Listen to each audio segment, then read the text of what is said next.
All right, what's up, guys? So this is another video I'm doing. As you guys who follow me, I'm doing trying to do a lot more videos where I interview other people in e-commerce, some YouTubers. This gentleman here is Emmanuel. Or what's your YouTube? How do you pronounce it? Yeah, so Emmanuel, pronounce it on YouTube, Eman Los Angeles. Right, Eman Los Angeles. So you guys can check out his YouTube channel. Again, we're not here to sell you a course, so you guys don't have to be like looking for the sales pitch. So you can subscribe to my channel, subscribe to his channel. He does, I don't want to say what he does. I've watched a number of videos. He does FBA, more private label. And Amazon has always been a place with a lot of traffic and a lot of opportunity. But I want to have him here to just introduce himself, introduce his journey, what he's been done. So Emmanuel, before we get into what you're doing, kind of explain who you are, why you're on YouTube. We talked a little bit about why you're on this interview, but yeah, so introduce yourself to my audience and how old are you? Definitely. So go ahead. I'm gonna be 28 years old next week. So I'm 28 years old now, and as you can see by my name, Eman Los Angeles, I am located here in Los Angeles, and I've been doing private label on Amazon for about 3 years now. So it started back in 2018, and right before I got on the interview with Mark, I would let him know that I was stuck between doing retail arbitrage and private label, and I watched a lot of Mark's videos. But ultimately, I decided to take the private label route, and right now I am the proud owner of the brand Deadstock Los Angeles, which is a variety of different kind of shoe cleaners, shoe care kits, shoe wipes on Amazon currently right now. And I'm in the process right now of actually launching more products as well. So different brands in different niches. Okay, nice. And what was the initial investment necessary to start that? First of all, was that the first brand you started? Yes, it was the first brand I started, and I would like to say there was some skill involved, but with a lot of things in life, it's more 90% luck, and then the rest of it, you just figuring it out. So this actually was my very first product here, and what it is an 8-ounce cleaning solution, a brush, and a towel. And I first got this actual product here for right around $2.80 per unit. I ordered 1,500 units. So if I still remember correctly, I paid right around $6,000 for my initial first run with this product. Okay. And how did you come up with the brand? Is it that you're someone in branding? Are you a designer? Like, yeah. What's your background? Definitely. What's your background that made you? Because a lot of people watching this, a lot of people follow us on YouTube because maybe they don't have a job or they want to work from home or they want this like lifestyle, right? What in your background gave you, or did you have a background that gave you the skills involved in coming up with your own brand, first of all? I mean, yes and no. I can always go ahead and attribute it to I did go to college. I majored in marketing and business law. But at the end of the day, they don't teach you Amazon FBA, right? Right. So you still have to learn that. I learned that primarily on YouTube. The whole purpose of going ahead and starting out with the shoe cleaner primarily was me going ahead and trying to search up different things that, on Jungle Scout made sense as far as what is low competition with a lot of demand. And every single time I looked up a product, it was either something that I'm not interested in or very, very competitive. So in high school, I used to always collect sneakers. I used to camp out for sneakers overnight, got those sneakers, and I always had a passion for limited edition sneakers. And with that, the OG type of shoe cleaner brand was always this one brand called Jason Mark growing up. And when I started looking up shoe cleaner on Amazon, I saw that Jason Mark wasn't really the top searched brand on Amazon. It was all these random brands I never really heard of. And that's the great thing about Amazon specifically with private label is that people don't really go on Amazon to search up key name brands. They look up generic keywords, and based on the reviews, based on how it's marketed, and based on the keywords and PPC, that's what determines that you get your sale on Amazon. So I decided to take the dive and start off with private label with that shoe cleaner kit. And ever since then, I didn't start making really good money at first. It was a grind, but once I started going ahead and coming out with that second, third, fourth product, there comes a snowball effect, right? Now people are purchasing the original product, and now they're going ahead and seeing that, oh, hey, now they have shoe wipes, they have shoe repellents, they have different brushes. So now I'm happy with how I started and taking that private label route, but it's always not an easy journey. Okay. And then you bought your first run, you spent $6,000. How long did it take to recoup that money, or did you have to spend more money in PPC to get them sold out? What was the time frame? And Yeah. I mean, I talk about this a lot on my YouTube channel as well because I'm very transparent. It's Mhm. I loaded myself in with a lot of debt, right? Because the thing is that with Amazon, there's always a cash flow issue. So even if you Yeah. went ahead and started off with $6,000, Amazon doesn't pay you right away, right? It takes 2 weeks, and sometimes even after those 2 weeks, you have an account level reserve. So you have to go ahead and try and figure out a different way to reorder because now you're running out of stock, but you don't have enough money to go ahead and purchase that new stock. And it becomes bigger and bigger when you want to go ahead and start scaling out and coming out with new Right. products. So it amounted to a lot of debt, but luckily I once I started going ahead and coming out with all those other products, I was able to go ahead and recoup that. So it does take time. That's what I'm trying to go ahead and say and answer your question. But I would say the very first product, it probably took me a good, 3 to 4 months to actually go ahead and recoup maybe my initial investment, but again, all that got rolled over to going ahead and purchasing more and more products. So essentially, I really don't even know when I recouped that initial investment. But weren't you scared? Okay, if it's 3 years ago, you would have started, you were 25, right? Yeah, So you correct. start this Mhm. product, you're driven, you're excited about the brand, you see it selling. I'm sure when you get your first sale, you're excited. But Yeah. weren't you afraid as the debt accumulated? How Hmm. did you, what was your mental state then? Is it that you just kept going? You know what I mean? Like Yeah. a lot of people who come into entrepreneurship for the first time, they just jump into like, yeah.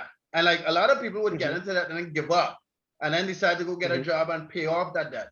What made you Hmm. continue? What in your mind allowed you to keep going into that and had like confidence in yourself that you'll come out of it? Yeah, I mean, initially, I think the biggest driver was that it actually Amazon FBA actually worked, right? I was actually profitable. People were actually shipping out my items. I was not doing all the hard work. My job was literally just market the product, make sure everything is running smoothly, and that money was just coming in without me doing a lot of the hard labor stuff. I wasn't going to the post office. I wasn't going ahead and packaging my own items. I wasn't handling shipping or anything like that. So that was the outlet. But don't get me wrong. I mean, I still try to hustle and do different things.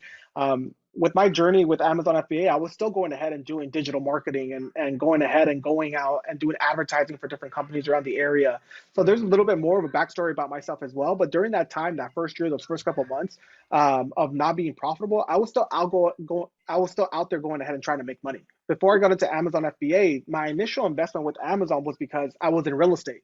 And when I was in real estate, my first two commission checks, I said, look, I want to go ahead and put it into something else. I'm tired of cold calling. I'm tired of door knocking. I'm tired of doing all Yeah. this and like kissing ass to customers because at the end of the day, when you're in the people business like real estate, it's a lot of kissing ass in that type of industry. And not even kissing ass, but then having to go ahead and not even know when your next deal is going to come up. So there will be Right. days where I'm just stuck in a room making 100 phone calls in one day just to see if I can get a lead for my next listing or a new buyer. So I just knew that real estate wasn't for me just because of the entire grind focused of it. So comparing it to real estate, I knew that Amazon FBA was such a more passive way of actually making money. Okay. Okay. And now you're 100% in Amazon FBA. Like you don't depend on anything 100%. else. You're making a Yeah, full-time income. You're making your money yeah, back. You're coming out with more brands. And did you yeah. And help? I'm Go ahead. Go ahead. yeah. And with that, I hire people on Upwork now. Influencer programs or everything like that. So I'm expanding now. Okay, okay. Hmm. And coming up with the brand, did you design your first logo? Did you outsource the design of that logo? Did you choose the colors of it? What was that Yeah. process like? Yeah, nothing of it. The only thing I really thought about was the name. And a cool thing about the name Dead Stock is that in the sneaker community, it means brand new, never worn, and no longer in stock. So Mm, basically, if you have a shoe that's dirty, I'll go ahead and put it in dead stock condition. Um, which is brand new. yeah. So I had a buddy in college that was a designer, created logos. So I reached out to him, and he was able to go ahead and do all that logo for me. And then as far as the labeling design and the packaging design of all of this right over here, I just hired somebody on Fiverr to go ahead and do all that. Okay, okay, nice. And those products come from China, right? Correct. And okay, and then how did you decide on the best supplier? Because if you go, you understand, like there are Hmm. all these steps in building your own brand, and every step of this Yeah. process, there could be mistakes. You could order a run from someone and it didn't. Hmm. The quality is lower. Is it that they sent you samples first and you test it out? Because luckily, well, not luckily, but it's something that you know. You collected shoes. Yeah. You understand what is needed to make shoes dead stock quality or dead stock Condition. condition is what I'm looking for. So what made you choose that supplier? Yeah, of course. So just like other YouTube videos say, I went on Alibaba, went ahead and checked off the top supplier, the verified supplier, to make sure that I'm only dealing with people that have had prior transactions and don't really have any bad reviews.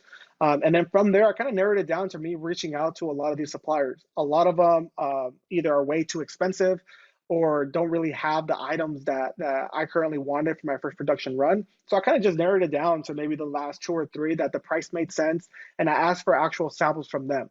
And once I got those samples here, just tried them out on my shoes.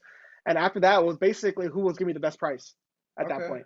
So negotiating down, talking to different suppliers, and ultimately the person that I'm still working with to now, to get all my products, is still that same supplier. Obviously now they reach out to different suppliers in China and more act like a trading company for me that find different types of products for me. But initially I still only talk to that one supplier. Okay, nice. And what are the margins like in private in your, I know it fluctuates. I mean, it could be any brand, but what are your margins like with all the products you come out with? Yeah, I mean, it all ranges. Obviously, the bigger price products are a bit of higher margin, but obviously it costs more to produce. But all in all, if I were to take all of my products together, it's still right around anywhere between a 23% profit margin all the way to a 27% profit margin. And the big thing about that was the big range on that is because of all the freight costs. You can't really anticipate how much in freight, especially here in 2021. So freight took up a lot and ate a lot into my profits as well. Wow. Okay. And you tried, so let's just switch up a little bit and we'll come back to Amazon. You tried Walmart. How did that? Yeah.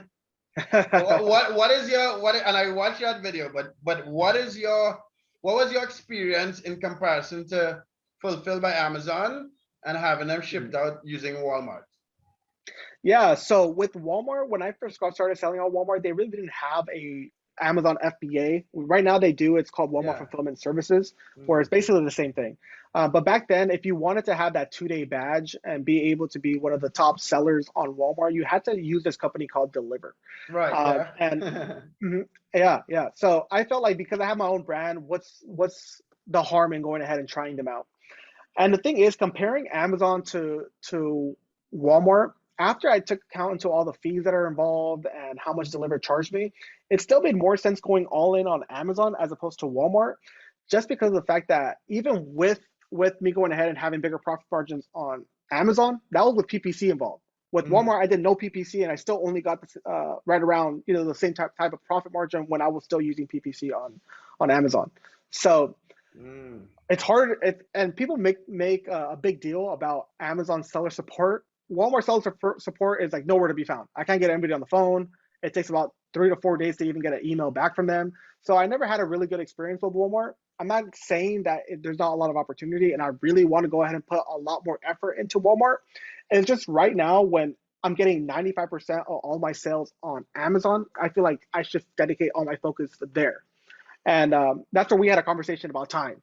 And I do want to dedicate more time to Walmart, but it might be going ahead and bringing in someone maybe in-house or maybe on an Upwork or a Fiverr to really go ahead and take on Walmart and kind of figure out the ins and outs of Walmart. Because at the end of the day, if it's not as profitable as Amazon, I really just want to focus on Amazon. Yeah, because for instance, when I was selling on eBay, a lot of people were telling me, try Amazon, try Walmart. And my thought process was, I want to scale eBay as far as I could go, because I know it works and I understand it. And if I haven't reached a ceiling, why take the risk of jumping on another platform? So I get you there. I recently started to play. I sold on Walmart for about a year, and I recently jumped back on Walmart, but they're still catching up with all of the with the technology and the customer service and the seller help as Amazon. Amazon is still I feel like Amazon's ship is run a lot tighter than Walmart. So I get what you're saying. And then, so what is your game plan to scale? How many products do you have right now? I have 5 current products right now. Under the same brand? Correct. And you stick in that brand, and your goal is what? To keep coming up with more products, or do you want to add another brand? What in the Amazon FBA private label business model. Yeah. There are a lot Yeah. of So options on scaling. So what is your decision? mhm. What is your decision on scaling and why? Yeah, definitely. So I still want to grow out numerous different types of products within the same brand. We'll get into this a little bit further, but I had to change my name with Amazon FBA, and that comes on a different risk, right? I've been involved in a lawsuit these last year with different companies. Yes. So I know we'll talk about it a little bit more, but let me answer your question first. So Mhm. yeah, the first thing is, as far as scaling is concerned, I still want to scale out my current brand right now, which is going to be Factory Lace, the new name, with different products. And not just on Amazon. I want to go ahead and start getting into the different types of markets now as well. So I want to start getting into Canada, maybe even somewhere in Europe. So going ahead and taking Hmm. that route first, but I'm also coming out with different brands as well. So my key focus, whenever I talk to anybody that's interested in Amazon FBA, is that we really don't know the future. And I always like to be insulated with healthy profit margins. So my next product, and I'll give you guys a sneak peek of it, is basically like an eye cream and a men's moisturizer line, where profit margins are big. We can go ahead and source it either in the U.S. now or in China as well. So my first production run of this new eye cream and moisturizer, I'm getting all the bottles, so the cap and the bottle itself in China and getting it printed there. I'm getting it shipped into Los Angeles, and I actually have a filler, a manufacturer here in LA that's going to fill up with the actual moisturizer and the eye cream. And the reason for that is because it's my first time going ahead and doing skincare. And second of all, because there are a US manufacturer, I kind of, if I need any type of documentation, I can go ahead and submit it right away.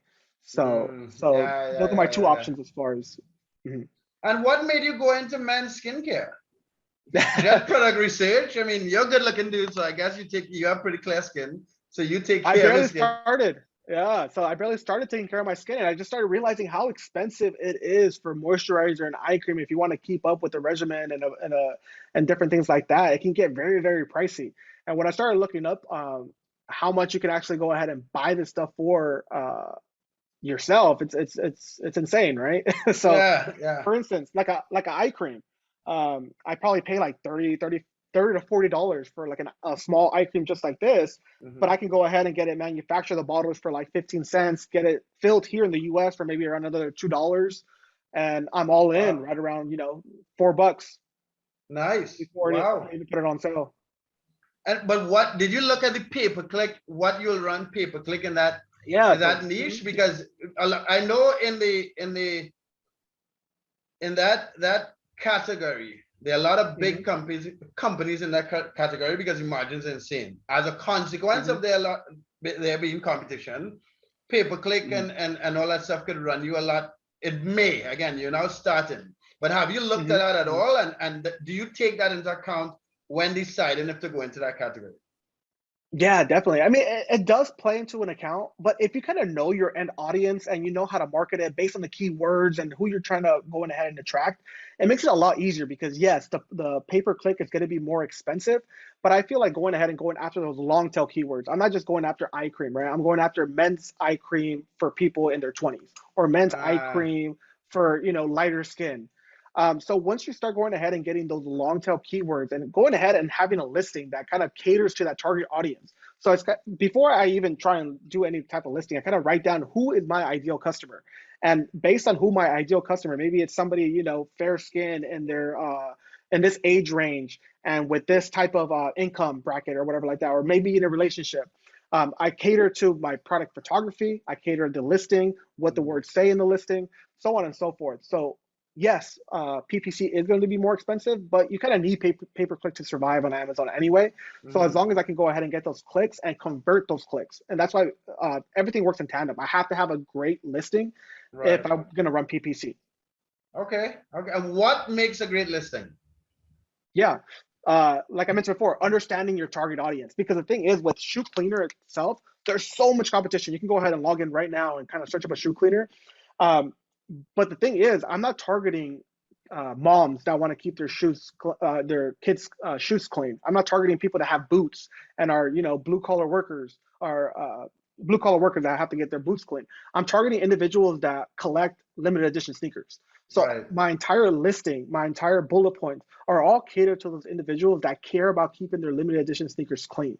And you'll see that from the pictures, the listing page, and everything like that. So now I'm able to offer a more premium type of price because I'm offering a more quote unquote premium type of product because I took all that into consideration before I went ahead and picked what type of things are going to be in the actual product itself. Okay, so you're Mhm. looking at shoe cleaner and you niche down to someone that you understand, right? Correct. Correct. But that also reduces the size of the market. How do Hmm. you now? So you choose this big niche. You go down to Hmm. someone on collecting shoes. You go down to someone Hmm. that want to keep their shoes at like a certain quality or certain state. How do you Hmm. estimate the size of that niche? How do you take that plunge? Because if let's say I want to make shoe cleaner, I want to Hmm. sell something to clean shoes, and I want to make Hmm. sure I don't lose my money. My initial was okay, or not my personally, but like the Hmm. typical person who just want to start an FBA business. Like, okay, if I Hmm. target all over the United States, all the people want to clean shoes, you're talking about a market of hundreds of millions of dollars, right? Uh-huh. Uh-huh. What gives you the The enough impression. information, Yeah. an impression, or the guarantee, or the estimate that you haven't niched Mhm. down too much? Yeah, I mean, you can there might be some data sets out there, but you really never know, especially as a small time Amazon FBA seller that's just getting started out. You probably don't have access to all that information up front. Mm. But that's why you test, right? Like the thing is that you never want to go to market with a perfect product because that means you went to market too late. So, Mm. Okay, okay, so okay. so it's just like YouTube, right? It's like when people watch videos, like maybe they're interested in investing, but now maybe investing is a big old thing. Like they can learn anything. But now maybe I'm interested in crypto. Okay, now in crypto, there's so many different types of coins. Okay, I'm only interested in large cap coins, right? Right. Oh, maybe now I'm only talking about Ethereum. Okay, now I'm only talking to people that I love Ethereum. But now there's so many small cap coins that trigger off of Ethereum, right? Yeah. So maybe now I want to go ahead and get into that market. So I think niching down is the perfect thing because you can always niche back up to get Right, more right, people to go right, ahead and right, shop. right. Okay, Mhm. okay, okay. But so guys who are watching this, I am actually learning from this gentleman as well, right? Like I've been in e-commerce for a while. As I said, I've done some FBA retail. I tried one private label product like 2 or 3 years ago, but because I travel so much, I I, I never really got into it. I did an interview with a gentleman about a year ago that did, I think, 1.2 million in sales with a private label product in a year, and that got me interested in this part of e-commerce. So when I was looking at what you were doing, I was like, huh. And you are a lot younger than that other dude. The other dude is about 40, about my age. So, and Uh-huh. it's really, I think in the time that we live now, I think there's a huge opportunity for a lot of young people who come out of university that have good credit or have a desire to get into e-commerce to get into this. So Mhm. that's why I'm asking a lot of these specific questions. You know what I mean? So Yeah, yeah, definitely. do you think anyone could get it? I know this is a stupid question or obvious question, but one, do Yeah. you think anyone could get into this, and who do you think should not get into this? If you're tight with your like if this is your last dollar you're putting into going ahead and investing into Amazon FBA, I don't think it's going to be for you. And the only reason why I say that is because people try out Amazon FBA, and then once they realize how expensive ads are, and once they realize that it's expensive to get product photography, maybe hiring someone to do listing optimization. Uh, just like me, I got into a lot of debt, and it was easy for me to at that point just say, hey, you know what, Amazon FBA is a scam. It's dead. It doesn't work.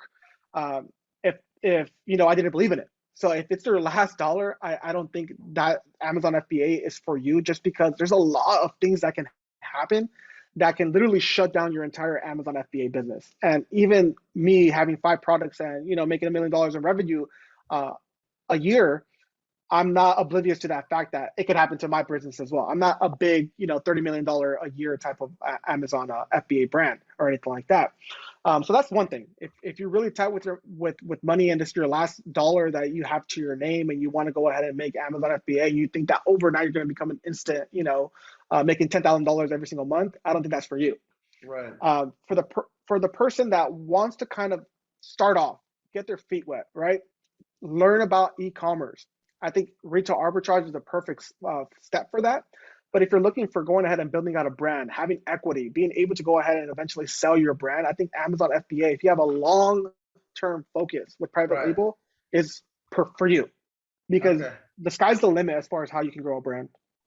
Okay. And how much, when you were building your brand, you said you went to a lot of debt. What is a lot of debt? Mhm. 10 grand, 20,000, 30,000, 50,000. If you don't Yeah, mind. yeah, yeah. So I think I mentioned it in a video as well. I But was I think actually I was looking right. for it. I was actually looking for it, but I couldn't find it in your video. Yeah, it's one of them that says I lost all my money on Amazon FBA. But it was right around maybe like $60,000 that I was in debt, which is heavy, heavy debt, you know. And the At reason 20 why I something got years old, $60,000 in debt is a lot of money. yeah, yeah. And the thing is that I kind of you can look at it in two different ways, right? You can look at it as like, wow, like I can't sleep at night, I have so much debt and this and that. But I always looked at it as like, look, if I wanted to sell my Amazon FBA business today, all that debt is paid for. Right. So I felt as if I had the mindset of I have so much equity in my brand right now that this $60,000 debt is fine to have as of right now, because I can go ahead and sell it tomorrow and somebody will go ahead and pay me more than $60,000 and pay off that debt specifically. Um, so that's the other way to look at it. So Yeah. again, it's a lot of money, and it took a long time for me to go ahead and sit down and say, look, this interest in my credit cards are eating me alive, because I'm paying a minimum monthly debt every single month, and my payment, I mean, the overall debt is still $60,000. Hmm. So I mean, I haven't really told anybody this or anything like that, but the way that I got out of debt, I'm still in debt, right? Right. I was able to go ahead and get an Amazon loan and lending and everything like that. But now I have an interest rate that's right around 5%, 5 or 6%, Right. where I Right. was able to go ahead and pay off a 25% interest rate on my credit card. But now I don't have that interest rate. And the key focus here is that in life, all the successful people have good debt. And what good debt is in businesses and houses that interest rates are really low, and they can go ahead and start investing that money to grow even more debt, because now Right. their equity is growing basically. Okay. So Okay. that was always a good way. I know it's a long-winded answer. I'm always going ahead and trying to explain things and give analogies, so I apologize for that. But that's the long-winded answer to No, no, how to focus on this that. type of interview, I want more in-depth, proper Yeah. answers, because a lot of YouTubers make YouTube videos just 5 minutes, 10 minutes. And I used to do that, right? But one of Mhm. the reasons why I switch up the type of content is because we could have these conversations and actually explain and answer a lot of questions that people automatically have. You know what I mean? Yeah, of course. And what is Mhm. your revenue like now? What if you what how high have you gotten to this point, and have you hit the goal? Did you set certain? First of all, let's start there. What is Yeah. your revenue Yeah. like now? Yeah, so I'll go ahead and log into mine. I'll go ahead and show you guys here, just so you guys won't think I'm making up words. But this is last 12 months here, my revenue on Amazon. You guys can see that there. It zooms in right there. How many Right around months? one So that point. raise it a little bit. So that's 1 year, Yeah, December to December, 1.7 million. yeah. So again, I'll go ahead and refresh that so you guys can go see that. There it is. Yeah, $3,000 today. You sold 100 units. Good job. Yeah. Yeah, yeah, definitely. So again, that's just off of Desktop Los Angeles right now. So I don't know if you want to get into the whole lawsuit and the risk of actually going ahead and building out a brand. Okay, okay. Go ahead. I wasn't going to go there, but let's talk about that. So first of Yeah, all, did you get a lawsuit?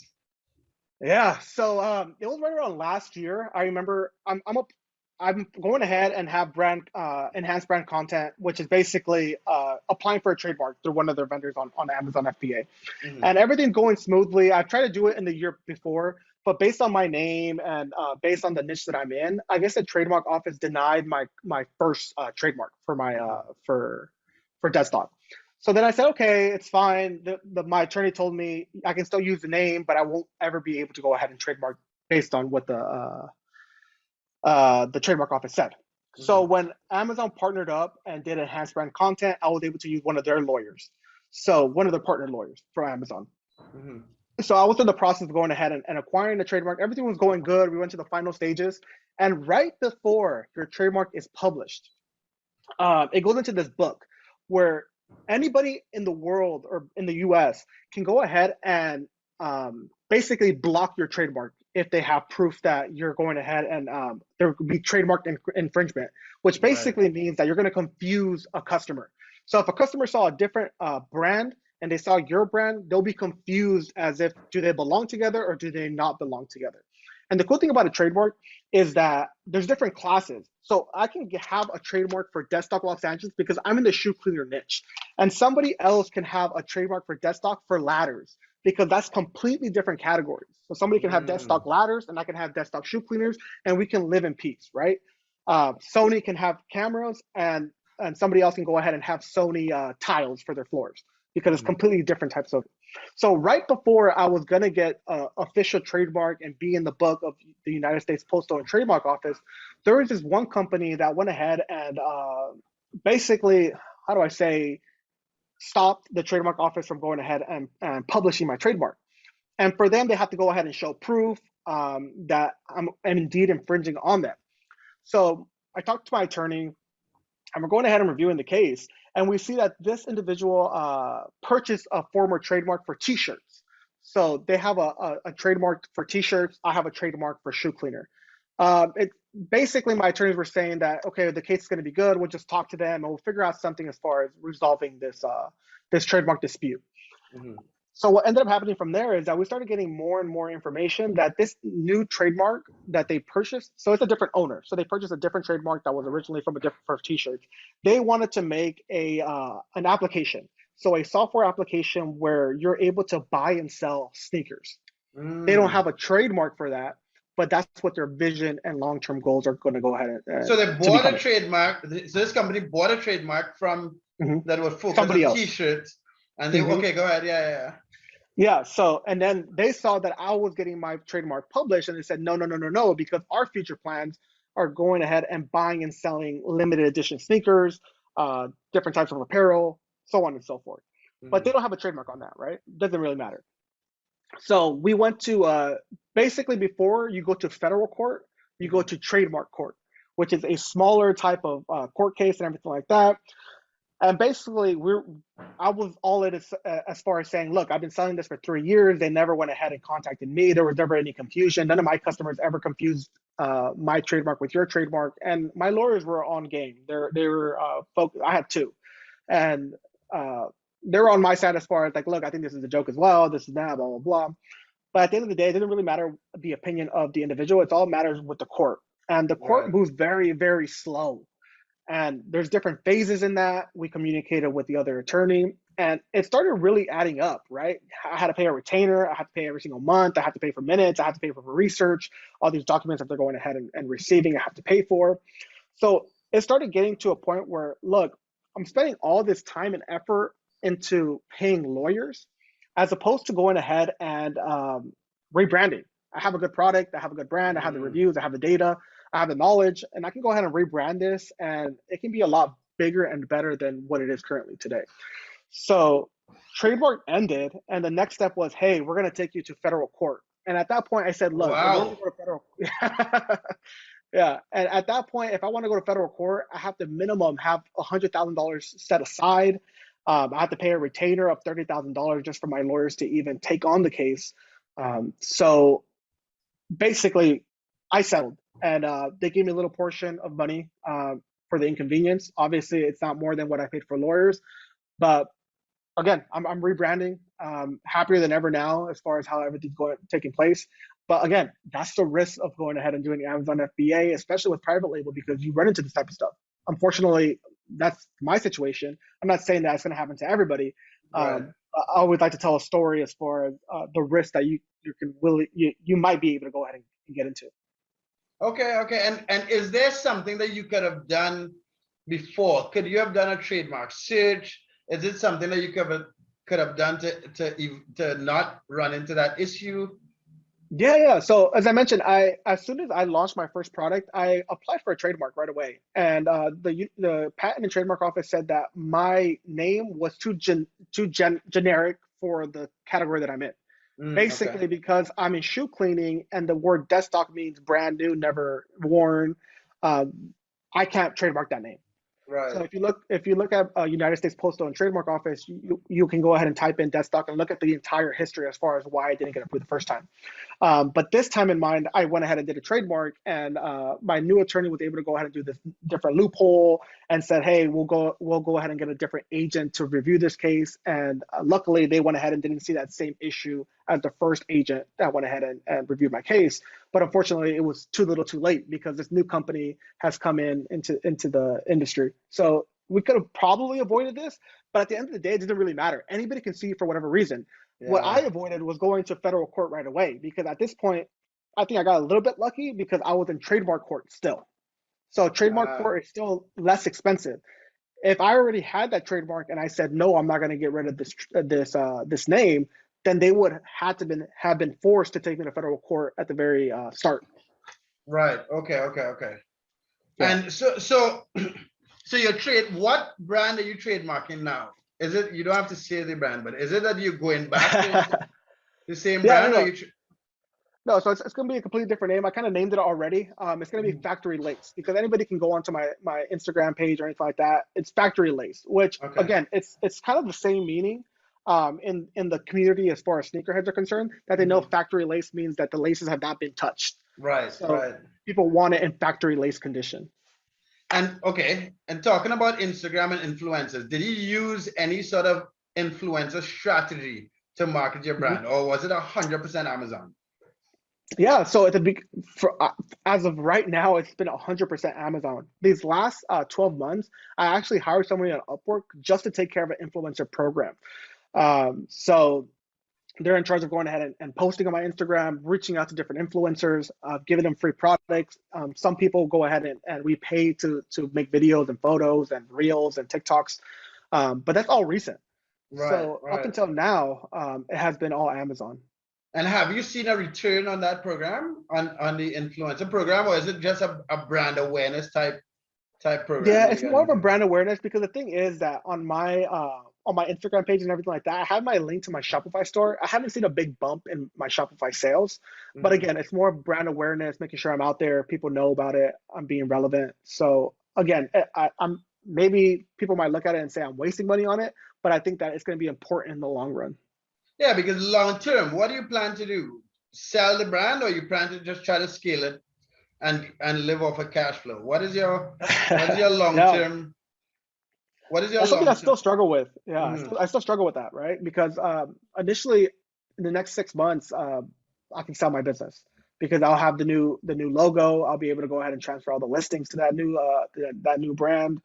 The sales should be steady, and I'll have the option to sell the business. But I also want to grow out the business. I know that there's a lot of potential here. I can start hiring sales teams to just contact different types of boutique stores to wholesale my Mhm. items into those retail stores. So that's another plan that I'm currently having.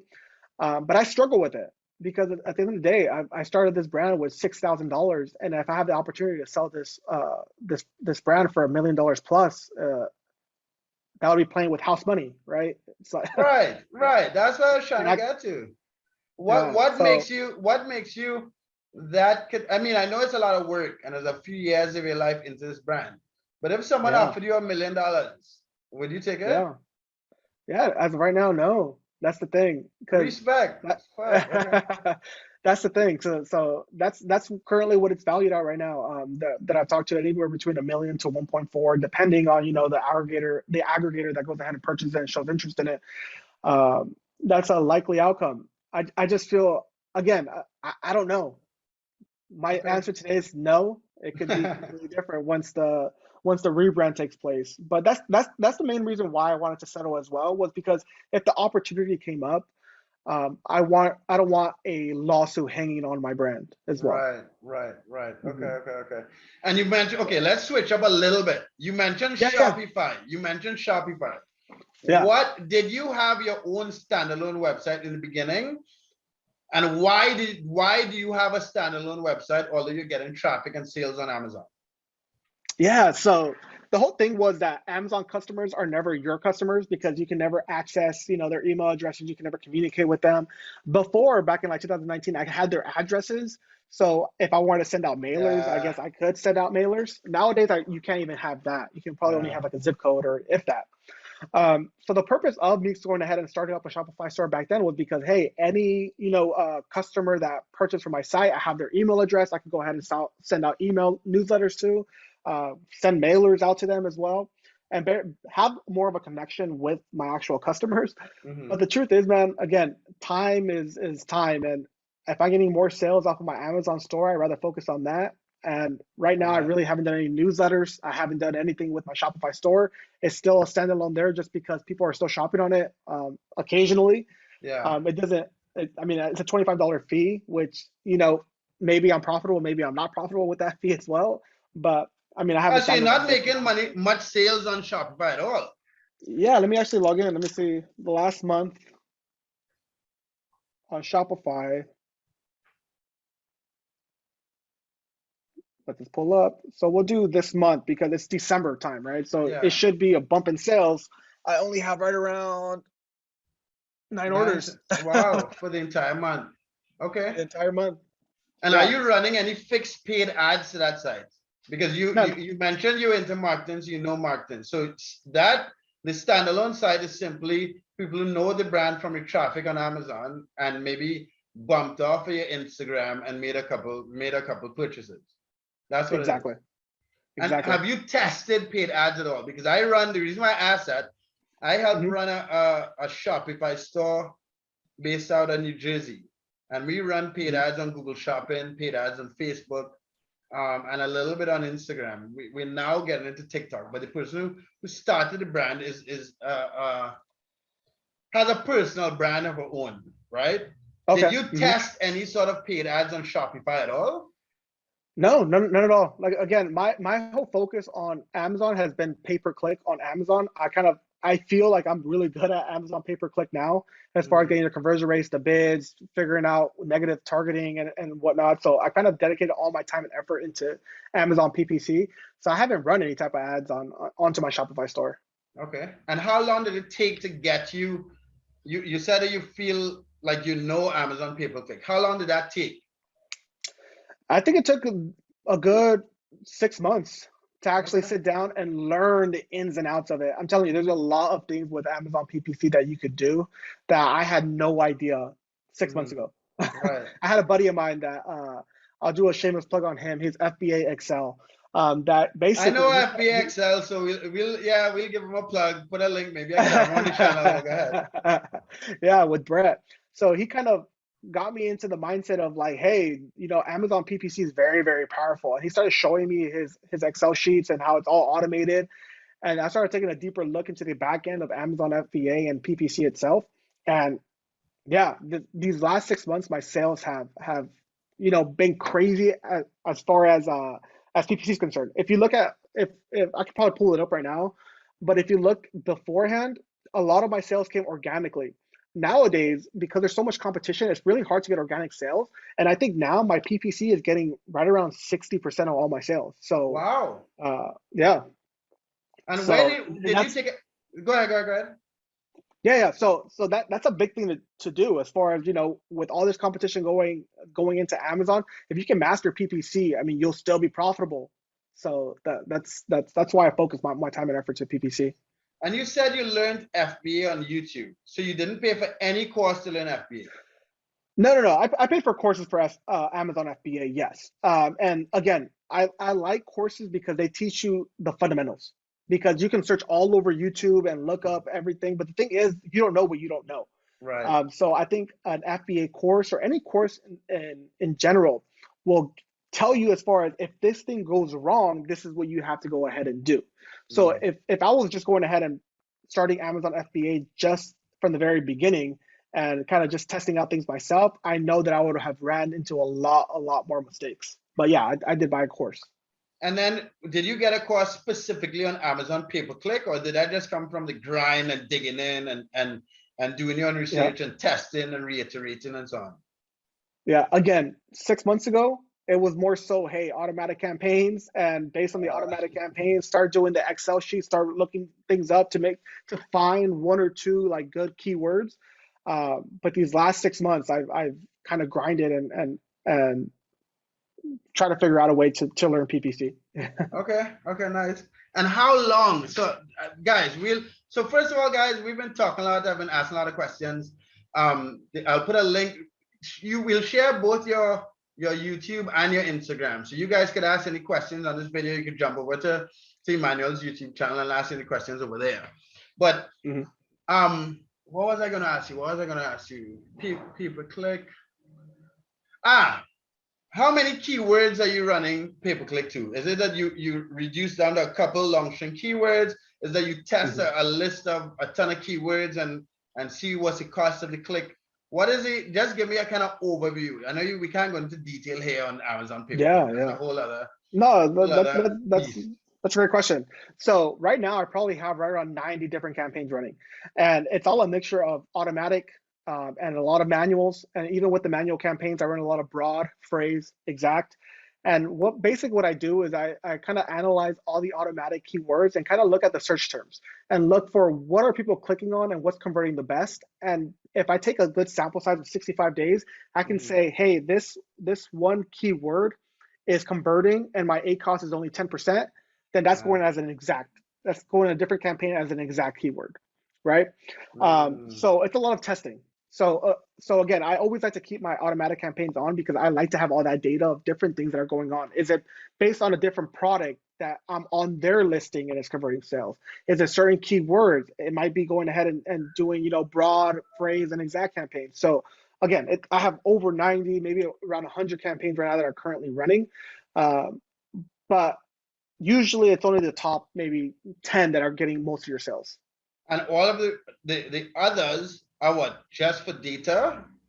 Why wouldn't you? Go ahead.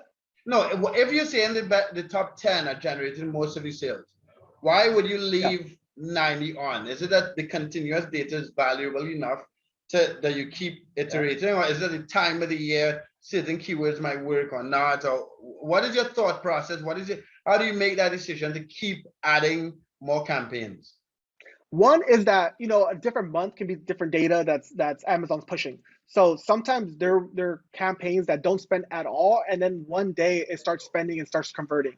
So I like to keep everything active, but again, maintaining it from a day-to-day to a week-to-week basis, because maybe last month this one campaign didn't resonate any single spend on the actual campaign. Right. But if I keep it active enough and maybe something happens where it starts spending, then I can go ahead and start accumulating more data on that as well. So yeah, it's more so data.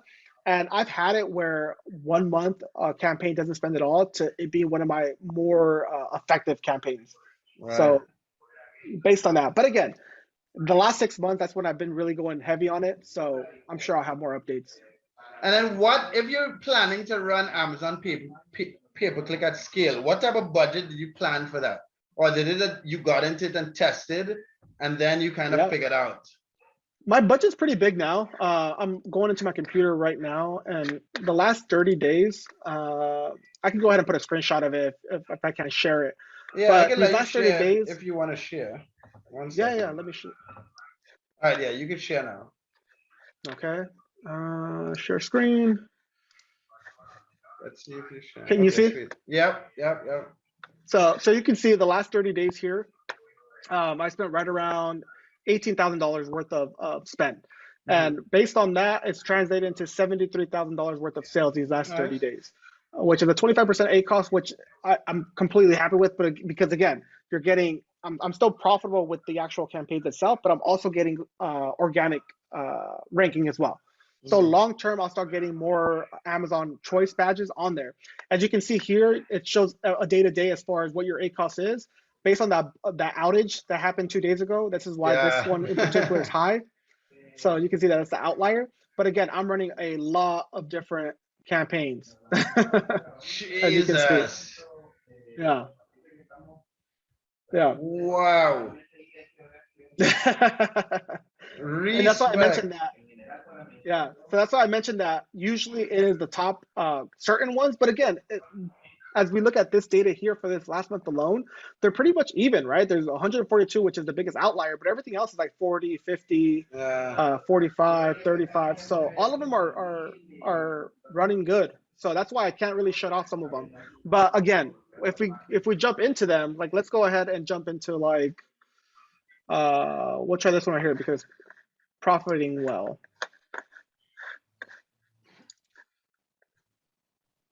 Yeah, that one was a 10% equals less than Yeah, but you 10%. see, Wow. it's my key, but it's my brand name, so you can't Ah, really okay, account okay, for that, okay. right? But here you can see that most of my sales are just that one keyword, so I can probably go ahead and shut these off right over here. But I like to keep them running. Yeah. Yeah, because you might So miss something. It's not to say it's a high cost. yeah, and you can see here I can go to search terms here, go to the last 65 days, go to spend right over here and see what are people clicking on and what are they not clicking on, right? So as you can see here, these are the exact phrases that they're going ahead and typing into Amazon that's converting into a sale. And I Right. can also see here that this one is a 62% A cost. Maybe I want to go ahead and shut this one out, right? Same thing with this one here. It's getting 15 clicks. Even though the cost per click is Because low, it I'm not isn't getting that any bad. sales. Yeah, so I Yeah. can go ahead and just go here and put add as negative keywords. So now I won't be tracking, I won't be going ahead and using that keyword any longer. So Okay. again, that's just different things that you can do in the back end, which Amazon and PPC is very, very powerful. That's just a glimpse of it. And then what do you split your time with? So you build the brand, you spend a lot of time building the brand, you got the products, you got it shipped in. What is your Mhm. day-to-day like now? Is it that you spend most of your day running pay-per-click? Is it that you spend most of your day studying the data? Is it that, or how is your day split running $1 million brand on Amazon? Yeah, now it's basically the priority of my time is PPC. Um, Again, I would like to get more brand awareness, but that's why I hired someone to go ahead and post on Instagram, engage, respond back, reach out to influencers. So that's something I always wanted to do, but now that I, have the cash flow to go ahead and pay someone else to do it, now they Yeah. do it. Another thing that I do is because of all these storage restrictions with Amazon, I store a lot of items in my garage. So sometimes I have to go ahead and call UPS and have them pick it up. So I just go ahead and just put them in the front yard or in the driveway, and I Mhm. go ahead and do that. That's not every single day, but it's probably once a week that I go ahead and do that. So primarily, what I'm basically doing is focusing on PPC. Okay. And how many hours a day do you work on this business? Yeah, to be frank, probably around 2 to 3 hours. Yeah. Okay, okay. And did that has that in the beginning? Was it 2 to 3 hours? How did it change? In the beginning, did you spend a lot more time? Is it that after it got easier? How much time did you spend in the beginning of building this business? In the middle, when Mhm. you generated sales, did you spend more money on pay-per-click? Did the time change? Yeah. Yeah, the thing is that you're always learning, but at the very beginning, you're more spending a lot of time researching because you're like, why am I not getting sales? What could I do to get sales? Let's try this out. Let's experiment with this. So it's a lot more learning different things. I'm still learning now. I spend a lot of time researching. That's another thing that I do with my business as well, trying to figure out different ways that I can scale my business. But at the beginning was how do I get traction? Mm, So that's basically what it was. What are the new products that I should come out with? What are my competitors doing? What are customers liking? What are the review counts? What are they complaining about? So there's a lot of different things that you do in the very beginning that's a lot different now because now that I have five established products, mm. uh, the money's there. I'm getting the traffic there. Right now, my biggest concern is not running out of stock. So Right. so it's Okay. always a Okay. good problem to have, but it's still a problem to have. So it's more high level type of decisions that you make now, but it's still a lot of PPC and a lot of research and a lot of basically learning as far as what the next steps are. Okay, okay. And one last question before you go. Do you network with other private label sellers? Do you learn from other private label sellers? You mentioned as a YouTuber that Mhm. Brett that does his own thing. Is it something that you do regularly, or is it that you just grind it out alone and learned most of your stuff from your own research? I wish, man. I wish I was more involved. That's why I kind of took on this interview as well, just because I want to get more, involved in learning different people and learning what they do in their business and everything like that. Because if it wasn't for YouTube, I wouldn't be networking like I do now. Okay, So really? before YouTube, I was basically a one-man show. I really don't talk to my friends about it. They're always interested as far as what Amazon FBA is, but they never take the jump, right? So it's kind of me and my own thoughts most of the time. And that's most entrepreneurs. But what? Okay, Yeah. so I was gonna close off, but why wouldn't your friends be interested if they saw you in the beginning and they know you're Hmm. growing this brand? Why Yeah. not? It's because with my friends, I can't speak to most people, right? Yeah. With my friends, they think it's harder than it actually is, right? They think I have to come out with the formula. I have to come out with this. I have to make sure I'm testing out. I'm shipping items out to customers. They think that it's something that's bigger than it really is. So the more I talk to them about it, they know it, but I think it's just taking the jump, right? It's not their interest. They might not be entrepreneurial. Okay. I really don't know. Okay, sweet. But Emmanuel, I have another call soon, but this was epic, dude. Congratulations on building, on putting in the work and taking the risk and putting in the time, and it's refreshing to have these type of conversations, because it's weird, because a lot of the conversations I have, like, I don't have a lot of friends is in entrepreneurship, which is weird in its own. So I really appreciate your time, and congratulations on building a quality brand. And I look forward to see where you take it. I don't know if you want to be on the channel again. I like to talk, maybe have a deeper conversation about pay-per-click, because I know that is Yeah, something definitely. that drives a lot of private label brands. But if there's one thing you had to say to anyone watching this, whether one piece of advice you could give to the audience, what could it be?